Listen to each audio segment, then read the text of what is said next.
आगामी जिल्हा परिषद व पंचायत समिती निवडणुका खानापूर तालुक्यात अत्यंत चुरशीच्या ठरण्याची चिन्हे दिसत आहेत। या निवडणुकीकडे केवळ स्थानिक स्वराज्य संस्थेची निवडणूक म्हणून न पाहता शिंदे गटाच्या शिवसेनेचे आमदार सुहास बाबर आणि भाजपचे जिल्ह्यातील प्रभावी नेते वैभव पाटील यांच्या राजकीय प्रतिष्ठेचा सामना म्हणून पाहिले जात आहे। खानापूर तालुका हा गेल्या काही काळापासून राजकीयदृष्ट्या महत्त्वाचा मानला जातो। शिवसेनेचे आमदार सुहास बाबर यांचा या भागात चांगला जनसंपर्क असून त्यांच्या नेतृत्वाखाली शिवसेना शिंदे गट आपले वर्चस्व कायम ठेवण्याचा प्रयत्न करत आहे। दुसरीकडे भाजपकडून वैभव पाटील यांनी तालुक्यात संघटन मजबूत करत पक्षाची ताकद वाढवण्यावर भर दिला आहे। या निवडणुकीत अनेक गट आघाड्या आणि स्थानिक नेत्यांनी आपली ताकद पणाला लावली असून प्रत्येक जागेवर काटेची टक्कर पाहायला मिळत आहे।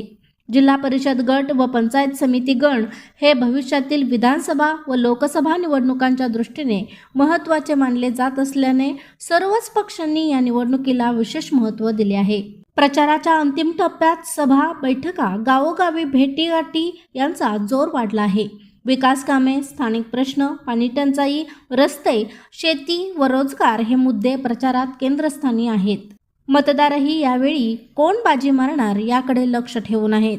एकूणच खानापूर तालुक्यातील जिल्हा परिषद निवडणूक ही केवळ स्थानिक राजकारणापुरती मर्यादित न राहता शिंदे सेनेचे आमदार सुहास बाबर आणि भाजप नेते वैभव पाटील यांच्यासाठी प्रतिष्ठेची वर्चस्वाची लढाई ठरत असल्याचे चित्र आहे। प्रशांत कांबळे, अग्रणी न्यूज, विटा।